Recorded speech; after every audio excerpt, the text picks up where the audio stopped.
Right now at noon, from updates on the economy and inflation to the debt ceiling, we preview tonight's State of the Union address. Plus, cloudy skies for most of us, rain for some of us, but there's more in the forecast. We're going to break it all down coming up.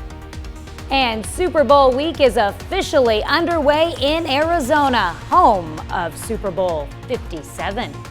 The 4 states' most watched news starts now. Police investigate a shooting in Joplin early this morning. This is KOAM News at Noon. I'm Tanya Bach. Topping our first 7 minutes, a suspect is still at large after a shooting at 9th and Monroe. Officers responded to Joplin's Fairview neighborhood to a home at 909 South Monroe at about 4:45 this morning. And that's where they found an adult male suffering from a gunshot wound. Officers rendered aid until Metz and Joplin fire personnel arrived. He was taken to the hospital and is currently in stable condition. And the JPD's Captain William Davis says the victim's injuries appeared to be non-life-threatening. He says they are still looking for the shooting suspect, a man in his 30s, about 6 foot tall and 170 pounds. If you have any information, call the Joplin police. Missouri's governor gives the green light for the state to carry out the execution of a death row inmate. Governor Mike Parson confirms the state of Missouri will move forward with the execution of Raheem Taylor this evening, as ordered by the Missouri Supreme Court. Taylor is scheduled to die by lethal injection for the deaths of his girlfriend and her 3 children. The execution would be the third for Missouri in 3 months, following those of Kevin Johnson and Amber McLaughlin. Now, Johnson was executed in November for killing a Kirkwood, Missouri police officer. McLaughlin was put to death on January 3rd for fatally stabbing a woman in St. Louis County. Well, it's been a rainy and somewhat chilly morning across the 4 states. But is that rain going away? Chris Warner joins us with the first look. Yeah, unfortunately or fortunately, depending on your position, the rain is not going away, at least not for the next couple of days. Right now, camera at 7th and Rangeline. You can see it is cloudy in Joplin. We've had off and on rain throughout the morning, and we will continue to see that off and on rain as we go through the rest of this afternoon and into this evening. MoDOT camera 32nd and Rangeline. Looking to the south, well, it's nothing but gray skies out there because more rain is on the way for some of us, at least through today. Check this business out. 71 yesterday for our high after starting at 42. This is where our average is supposed to be. And our low was just a few degrees above what our average high is. Today, though, is a completely different story, as we're actually about right on average in terms of our high temperature for us. 1 degree shy of a record high yesterday. That's how warm it got. That warm weather, though, is gone for now. We're sitting at 48 in Iola, 50 Chinook, 44 Miami, 42 in Neosho, 45 in Carthage, and 46 in Lamar. We are continuing to monitor the cool weather. Now, again, we're about average, but we're upwards of almost 20 to 25 degrees colder now than we were 24 hours ago. What we're watching is still a rain and a couple of thunderstorms possible along and south of Interstate 44. More rain coming in as we head into tomorrow, and we're watching that light snow by Friday. We're going to break down that full forecast here in a few minutes. All right, thanks, Chris.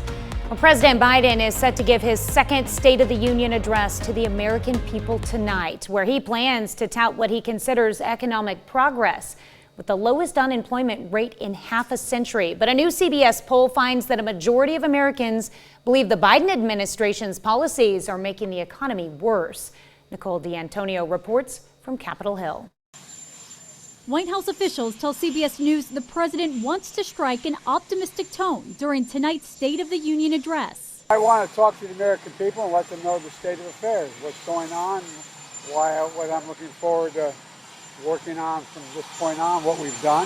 President Biden will highlight what he considers to be his administration's economic accomplishments, including a bipartisan infrastructure law, investments in computer chips and clean energy, and a strong jobs report last week that pushed the unemployment rate to a 54-year low. It's very important to show the American people in concrete, real terms, in job terms, in dollar terms, what we've done.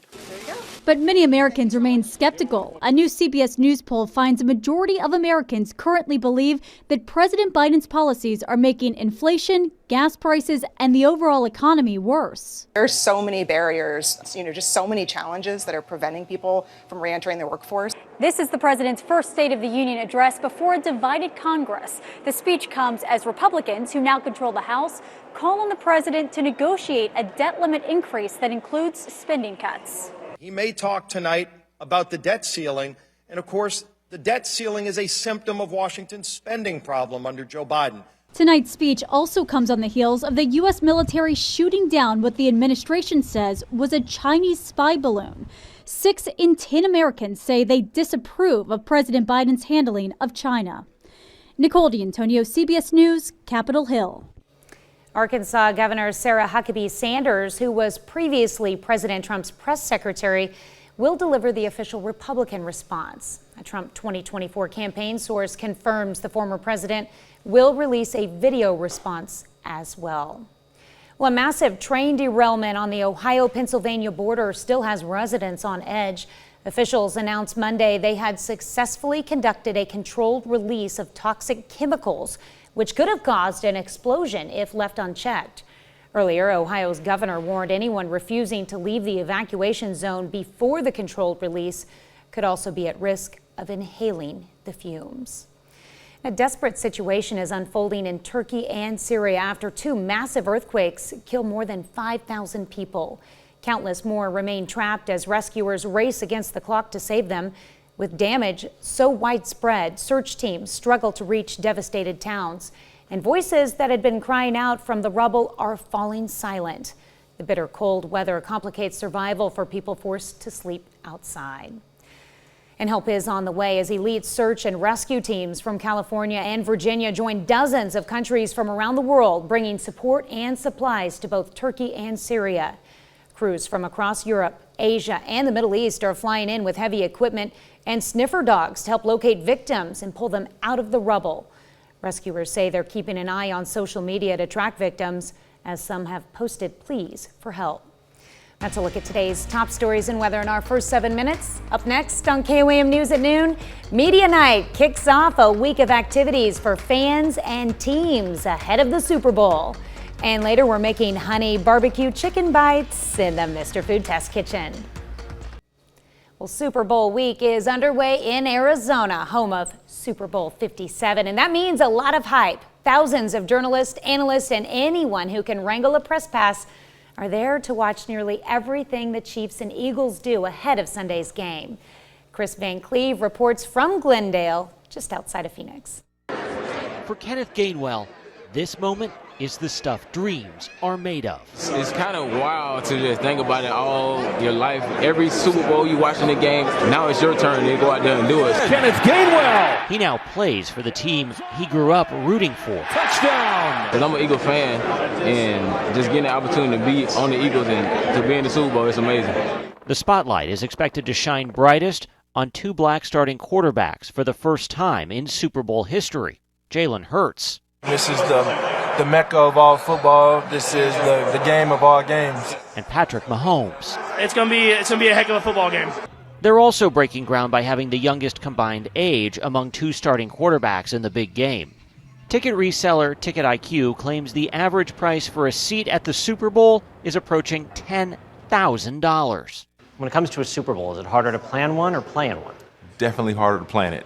Former Arizona Cardinal Larry Fitzgerald Jr., who played in Super Bowl 43, is now on the planning committee. When you're planning it, all you're thinking about is what the defense is going to do to you, right? You know, when you're thinking about planning a Super Bowl and where you're going to host and, you know, the availability of convention centers and where you're going to do all of these things. Eagle center, Jason Kelce! One thing Eagles center Jason Kelce is likely planning, a route to the nearest hospital. Kelce says his wife, Kylie, who is nearly 9 months pregnant, is bringing her OBGYN to the game. I'm going to view it as motivation. I got a third daughter coming that I'm going to have to be the best dad I can be. We'll be hearing a lot about the Kelce family this Super Bowl. Jason's brother Travis plays on the Chiefs. And of course, if that baby comes, the entire Kelce family will be here to cheer her on. Chris Van Cleve, CBS News, Glendale, Arizona. Arizona sounds like a good girl's name. Well, don't have a ticket to the game? Don't worry, you can watch it on our sister station, Fox 14, 5:30 Sunday night. Well, still to come on the KOAM News at noon, Mr. Food. Looking to shake up the menu at your game day bash? If so, we have an idea that you'll love, and there's no bones about it. And our forecast getting ready to shake things up toward the end of the week. We've got more rain on the way first, though. We'll talk about all that coming up. Well, we've had a wet and cloudy day for some of us, the clouds for really all of us, and it is considerably cooler than what we saw yesterday afternoon. But believe it or not, this is actually much more on par for average for this time of year. 7th and Range Line. Yeah, it's cloudy out there. It's been cloudy all day with some on again, off again showers. As we take a look at the MoDOT camera, 32nd and Range Line, plenty of cars on the road. Roads are starting to dry out just a wee bit as we're in between breaks of rain. But as you can see, those dark clouds overhead, there is more rain on the way. Taking a look at the temperature change, anywhere from 15 to almost 25 degrees cooler now than what we were at this time yesterday. Bear in mind, at this time yesterday, we were a lot closer to about 60 some odd degrees outside. Today, we're not there yet, and we're not going to be there, at least not for the next several days. 45 right now in Joplin, feeling like 41 under cloudy skies with that north-northeast breeze at about 7 miles an hour. All of us in on this northerly breeze, keeping it cool, but again, about seasonable. We got 50 in Chanute, 48 Iola, 46 in Pittsburgh, 44 Miami, 42 Neosho, 45 Carthage, and we got some 46s in Lamar and Nevada at the noon hour. So here's what's going to happen over the next few days. First, we're going to get this rain that's really been hugging the Interstate 44 corridor right here and south is going to continue into the overnight hours. And then, as we head into tomorrow, this low pressure system that you see the spin here on is going to continue to lift off to the north. And as it does so, all of us are going to start to get into some rain action. Now, there is a very small chance as temperatures drop Thursday night, we could see a brief light wintry mix for some of us, but this isn't really going to do a lot. The rain will exit quickly and we'll head into Thursday. And Thursday is actually not too bad of a day before we get into early Friday morning, and then we look at the possibility of a wintry mix and perhaps some even light snow across the area. But there's good news there too. Unless you really like the snow, we're not anticipating much in the way of accumulation from that snowfall. In all honesty, it's really just going to be a few slick spots out there. Taking a look at the precipitation as we head into Thursday, from the rain today into tomorrow, we're looking at anywhere from a ½ inch upwards of an inch. Some folks down south say McDonald County and Berry counties could pick up upwards of 2 inches. Look at Cassville, maybe even 2.5 inches in terms of the rain chances. So because we're going to get a brief lull in activity overnight, take a look at chances in Joplin. They'll pick up again this evening. They start to decline, and then we head overnight, and they'll start to ramp up again. So this is on again, off again activity. Pittsburgh, however, again, with the rain being along and south of I-44, boy, those rain chances tank this evening, but you'll start to see them increase as well. And look at Miami, because they're right on the track of this stuff, really picking up as we head into the evening and then starting to clear out after that. So today we're still looking at a high of about 47 degrees. Rain, maybe a few rumbles of thunder and some heavier rain. Tonight we drop back down to 42 degrees, and as we look ahead, it's going to rain again tomorrow, as we mentioned. 47 for the high on Wednesday, 51 Thursday. There's that morning snow Friday, 37.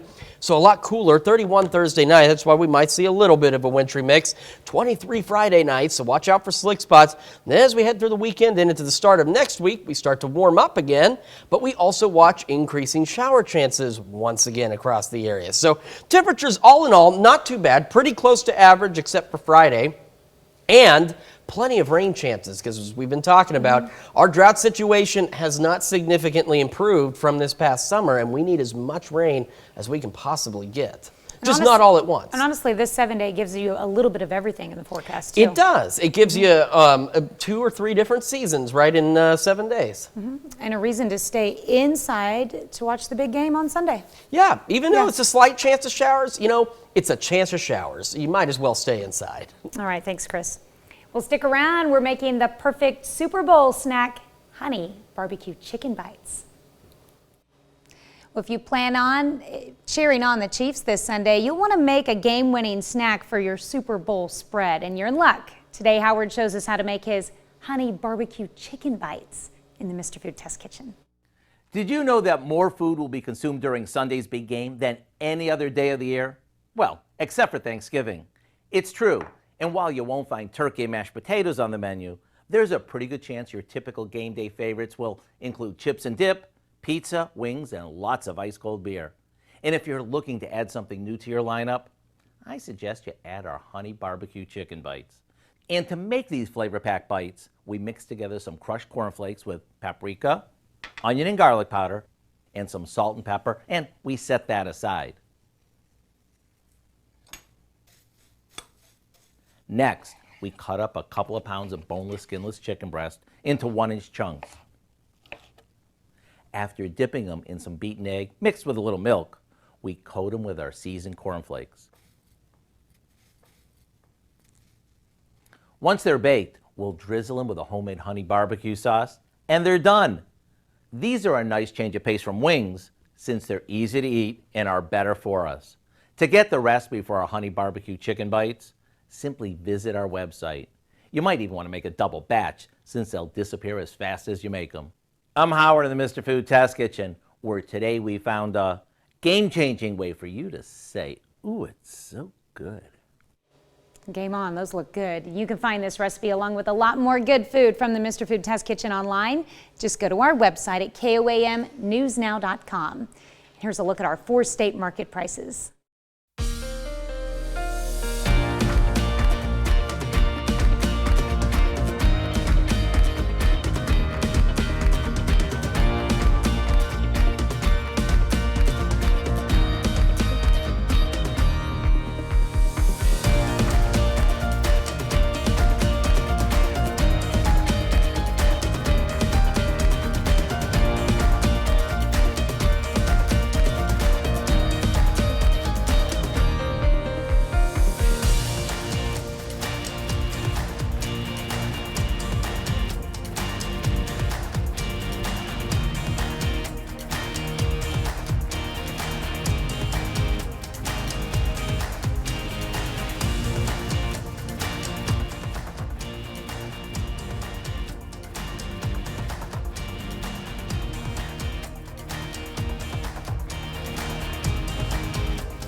Showers continuing along in south of I-44 through today. Everybody gets in on the rain action as we head into tomorrow. A break Thursday, light snow chances Friday morning. No major accumulations as we've mentioned, but slick spots definitely possible. Then we start to warm up through the weekend with more rain chances as we head into next week. There you go. All right. What do we have coming up tonight at 5? Well, a lot at 5. For starters, a new CDC study links the Tdap vaccination during pregnancy to reduced rates of whooping cough in newborns. We're going to have more for you on that in Health Watch. Plus, some Chiefs super fans have taken their tailgating experience to the next level. How their party begins before they even get to the stadium. And what happens after the weather. Neosho City leaders talk about how they manage the roads after the winter weather rolls through. Hope you join us for those stories. A lot more, of course. It's coming up today on KOAM News at 5. All right. We can't not mention that we have some special guests in the studio today. All right. Whole bunch of them. Yes. About 40 kids from George Nettles Elementary School in Pittsburgh, Kansas. All right. We'd like to welcome them and hope they had a good time. Yeah, sure. Learned a little bit. All right. Well, thank you for joining us for KOAM News at Noon. We'll see you right back here at 5 o'clock.